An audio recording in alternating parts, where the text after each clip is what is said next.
எல்லோருக்கும் வணக்கம். ஒரு 2 நாளாக ஒரு விஷயம் ஓடிக்கிட்டு இருக்கு.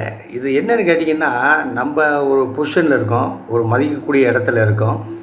நம்ம ஒரு விஷயத்த வார்த்தைகளை பிரயோகிக்கும்போது கேர்ஃபுல்லாக பிரயோகிக்கணும்.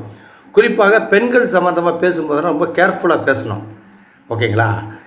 அது மிகப்பெரிய ஒரு தவறான ஒரு விஷயம். அதாவது அது தமிழக பெண்களாகட்டும், அவங்க வேறு எந்த கட்சி ரீதி பெண்களாகட்டும், பொதுவாக பெண்களை பற்றி பேசும்போது கொஞ்சம் ரெஸ்பெக்டாக பேசுகிறது தான் நமக்கு நல்லது, நம்ம இருக்கிற பொசிஷனுக்கு நல்லது.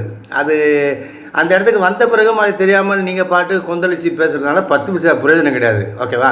நம்ம வீட்லேயும் பெண்கள் இருக்காங்க, அம்மாவாக இருப்பாங்க, தங்கச்சியாக இருப்பாங்க, நம்ம மகளாக இருப்பாங்க, எல்லாமே இருப்பாங்க. அதனால் கொஞ்சம் வார்த்தைகளை பார்த்து பிரயோகிக்கணும். நான் இப்போ சொல்லும்போது தெரிஞ்சிருக்கேன் உங்களுக்கு நான் யாரை பற்றி பேசுகிறேன்னு சொல்லிட்டு. அவ்வளோ பெரிய ஒரு லெஜண்ட் அப்துல் கலாம் ஐயாவோட இருந்த மரியாதைக்குரிய பொன்ராஜ் அண்ணன் அவருக்கு தான் இந்த பதிவு.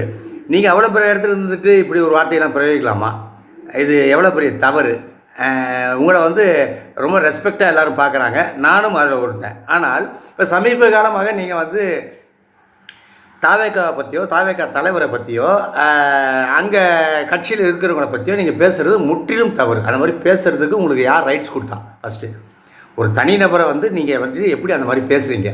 குறிப்பாக பெண்களை பற்றி பேசுனது மிகப்பெரிய தவறு. இது நான் வன்மையாக கண்டிக்கிறேன்.